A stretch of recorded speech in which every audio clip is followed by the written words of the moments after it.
Hello friends, இந்த வீடியோவில் உயிரியலிருந்து மிக முக்கியமான கேள்வி மற்றும் பதில்கள் பார்க்கலாம். வரக்கூடிய தேர்வுக்காக மிக முக்கியமான கேள்விகள் தான் இந்த வீடியோவில் எடுத்திருக்கோம். ஸோ வீடியோவை ஸ்கிப் பண்ணாமல் பாருங்கள் ஃப்ரெண்ட்ஸ். உங்களுக்கான ஒரு கேள்வி, கீழ்கண்ட எந்த நோயின் சிகிச்சையில் பிசிஜி தடுப்பூசி போடப்படுகிறது? இதற்கான பதிலை கீழே கமெண்ட் பண்ணுங்கள். லாஸ்ட்டு பயாலஜி வீடியோவில் கேட்ட கேள்விக்கான பதில் லைகேஸ். முதல் கேள்வி, உமிழ்நீர் சுரப்பிகளில் மிக சிறிய சுரப்பி எது? ஆன்சர் நாவடி சுரப்பி. இரண்டாவது கேள்வி, கீழ்கண்ட கூற்று மற்றும் காரணங்களை ஆராய்க. கூற்று, ஈஸ்டுகள் நொதித்தலில் பெரும் பங்கு வகிக்கின்றன. காரணம், சைமேஸ் என்னும் நொதியின் உதவியினால் ஈஸ்டுகள் நொதித்தலில் ஈடுபடுகின்றன.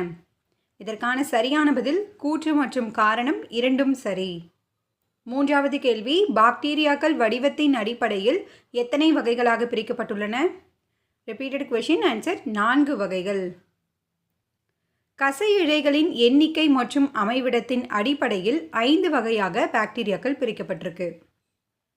நான்காவது கேள்வி, கீழ்கண்டவற்றுள் எது நீர் புற்கள் என அழைக்கப்படுகிறது? மிக முக்கியமான கேள்வி. ஆன்சர் ஆல்காக்கள் அல்லது பாசிகள். ஐந்தாவது கேள்வி, கூற்று, கிளாமிடோமோனாஸ் முன்பகுதியில் 2 கசை இழைகளை கொண்டுள்ளது. காரணம், இவை இனப்பெருக்கத்திற்கு பயன்படுகின்றன. இதற்கான சரியான பதில் கூற்று சரி, காரணம் தவறு. இந்த கசை இலைகள் இயக்கத்திற்கு பயன்படக்கூடியது. ஆறாவது கேள்வி, உமிழ்நீரில் காணப்படும் பாக்டீரியாவை எதிர்க்கக்கூடிய நொதி எது? மிக முக்கியமான கேள்வி இது. Answer lysozyme. உமிழ்நீரில் காணப்படும் டயலின் என்ற நொதி ஸ்டார்ச்சை மால்டோஸாக மாற்றுகிறது. ஸோ டயலின் நொதி எங்கே இருக்குது அப்படின்னு பாருங்கள், உமிழ்நீரில் இருக்குது. ஏழாவது கேள்வி, பாக்டீரியாக்கள் கீழ்கண்ட எந்த முறையில் இனப்பெருக்கம் செய்கின்றன? Repeated question. ஆன்சர் பிளத்தல் முறை. பூஞ்சைகள் மொட்டு விடுதல் முறை மூலம் இனப்பெருக்கம் செய்கின்றன. எட்டாவது கேள்வி, ஒற்றை கசை இழை பாக்டீரியாவிற்கு எடுத்துக்காட்டு தருக. Repeated question. Answer Vibrio cholera. இந்த மாதிரி கேள்விகள் பொறுத்துக்களை நமக்கு கேட்பாங்க. ஒன்பதாவது கேள்வி, செரிமான மண்டலத்தின் மிக நீளமான பகுதி எது? Repeated question. ஆன்சர் சிறுகுடல். செரிமான மண்டலத்துடைய மிக நீளமான பகுதி சிறுகுடல். இது சுமார் 5 மீட்டர் நீளமுடையது. பத்தாவது கேள்வி, இரைப்பை சுரப்பியில் காணப்படும் நொதி கீழ்கண்டவற்றுள் எது? மிக முக்கியமான கேள்வி. Answer B and C. இரைப்பையில் பெப்சின் மற்றும் ரெனின் ஆகிய நொதிகள் காணப்படுகிறது. 11வது கேள்வி, கீழ்கண்டவற்றுள் தவறான இணை எது? ஆன்சர் சுருள் வடிவ பாக்டீரியா சூடோமோனாஸ். இதுதான் தவறானது. சுருள் வடிவ பாக்டீரியாவிற்கு எடுத்துக்காட்டு ஹெலிகோபாக்டர் பைலோரி. ரிமைனிங் இருக்கிறதும் பார்த்துக்கோங்க. நமக்கு இதே மாதிரி பொருந்தாதது எது அப்படின்றதுல கேட்பாங்க. 12வது கேள்வி, கணைய நீரில் காணப்படும் நொதி கீழ்கண்டவற்றுள் எது? எகைன் இதுவும் முக்கியமான கேள்வி. ஆன்சர் இவை அனைத்தும். கணைய நீரில் லிஃபேஸ், ட்ரிப்சின், அமைலேஸ் ஆகிய நொதிகள் காணப்படுகிறது. கொழுப்பில் செயலாற்றக்கூடிய நொதி எது அப்படின்னா லிஃபேஸ். புரதத்தில் செயலாற்றக்கூடிய நொதி ட்ரிப்சின். ஸ்டார்ச்சில் செயலாற்றக்கூடிய நொதி என்னன்னு பார்த்தீங்கன்னா அமைலேஸ். இது ரிப்பீட்டடாக கேட்குற ஒரு கொஷின், ஸோ நோட் பண்ணிக்கோங்க. 13வது கேள்வி, சிவப்பு இரத்த அணுக்களை அழித்தல் கீழ்கண்ட எதன் பணி? ஆன்சர் கல்லீரல். மேலும் உடலில் காணப்படும் மிகப்பெரிய செரிமான சுரப்பி எது அப்படின்னு பார்த்தீங்கன்னா கல்லீரல். இந்த 2 பாயிண்ட்டுமே மிக முக்கியமானது. 14வது கேள்வி, ஆல்காலஜி கீழ்கண்ட எதனுடன் தொடர்புடையது? ஆன்சர் பாசிகள். பாசிகள் அல்லது ஆல்காக்கள் பற்றிய பாடப்பிரிவு ஆல்காலஜி.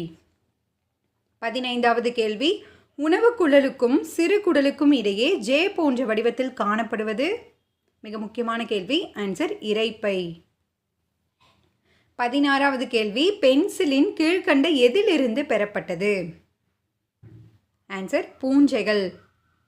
பென்சிலின் பென்சிலியம் கிரைசோஜீனம் என்ற பூஞ்சையிலிருந்து பெறப்பட்டது. மிக முக்கியமான கேள்வி. 17வது கேள்வி, மனித உடலில் மால்டோஸ் லாக்டோஸ் நொதிகள் எங்கு காணப்படுகிறது?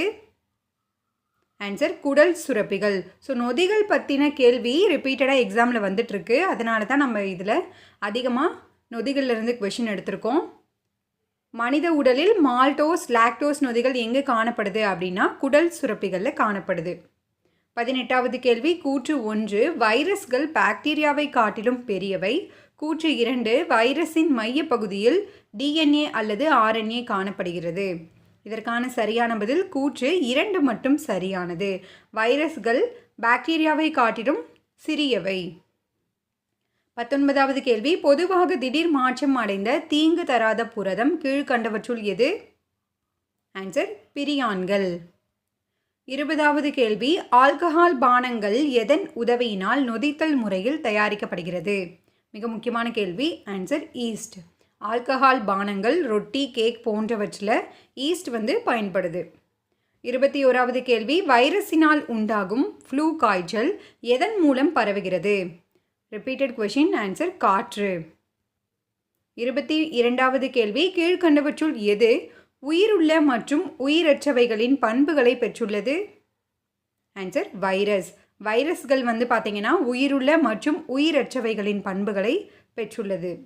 23வது கேள்வி உயிருள்ள மெல்லிய சுவர் உடைய பல கோண வடிவ செல்களை கொண்டுள்ள திசு கீழ்கண்டவற்றுள் எது? Answer parenchyma. 24வது கேள்வி தாவரங்களில் வாயு பரிமாற்றம் எதன் வழியாக நடைபெறுகிறது?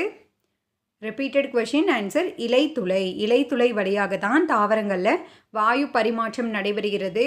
மேலும் இலைத்துளைகள் திறந்து மூடுவதன் மூலம் நீராவி போக்கின் வீதம் கட்டுப்படுத்தப்படுகிறது. 25வது கேள்வி ஏரன் கைமா எதில் காணப்படுகிறது? Repeated question. ஆன்சர் நீர்வாழ் தாவரங்கள். நீர்வாழ் தாவரங்களில் ஏரன் கைமா காணப்படுகிறது. 26வது கேள்வி மனித பற்களில் முன்கடவாய் பற்களின் எண்ணிக்கை என்ன?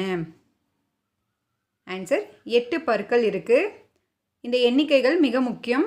வெட்டுப்பற்கள் 8, கோரை பற்கள் 4, பின் கடவாய் பற்கள் பார்த்தீங்கன்னா 12.